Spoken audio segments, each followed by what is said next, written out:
રાષ્ટ્રવ્યાપી સંયુક્ત trade union દ્વારા હડતાલ જાહેર કરવામાં આવી હતી ત્યારે ભાવનગર શહેરમાં પણ સંયુક્ત ટ્રેડ યુનિયન દ્વારા એક રેલીનું આયોજન કરવામાં આવ્યું હતું। ભાવનગર શહેરના મોતીબાગ ટાઉન હોલથી સંયુક્ત ટ્રેડ યુનિયનના નેજા તળે રેલીમાં વિવિધ સંગઠનો જોડાયા હતા, જેમાં આંગણવાડીની બહેનો અને આશા વર્કર બહેનો CITUના બેનરો સાથે રેલીમાં જોડાઈ હતી।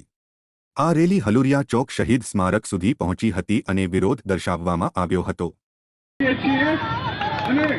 આગળની લડતમાં અમે આપણને ટેકો દેવા આવ્યા છે, એમને વિનંતી કરી સંયુક્ત ટ્રેડ યુનિયનની તમામ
અરુણ મહેતા CITU ગુજરાત રાજ્ય મહામંત્રી અને ગુજરાત આંગણવાડી કર્મચારી સંગઠન અને ગુજરાત આશા હેલ્થ વર્કર યુનિયનનો પ્રમુખ। આજે સમગ્ર દેશભરમાં કેન્દ્ર સરકારની આર્થિક નીતિઓ, શ્રમજીવી વિરોધી નીતિ અને ખેડૂત વિરોધી નીતિના વિરુદ્ધમાં રાષ્ટ્રવ્યાપી હડતાલ જાહેર કરવામાં આવેલ છે।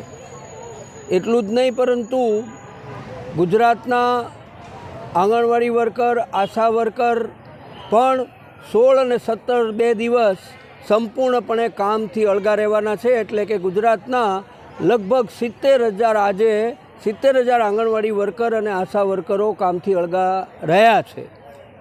સમગ્ર ગુજરાતમાં તમામ જગ્યાએ રેલીઓ, ધરણા કાર્યક્રમો યોજાશે અને બહુ સ્પષ્ટપણે ગુજરાત સરકાર અને કેન્દ્ર સરકાર દ્વારા 2018થી કોઈ પણ પ્રકારનો પગાર વધારો જાહેર કરવામાં આવ્યો નથી, તે માટેનો વિરોધ પ્રદર્શન કરશે।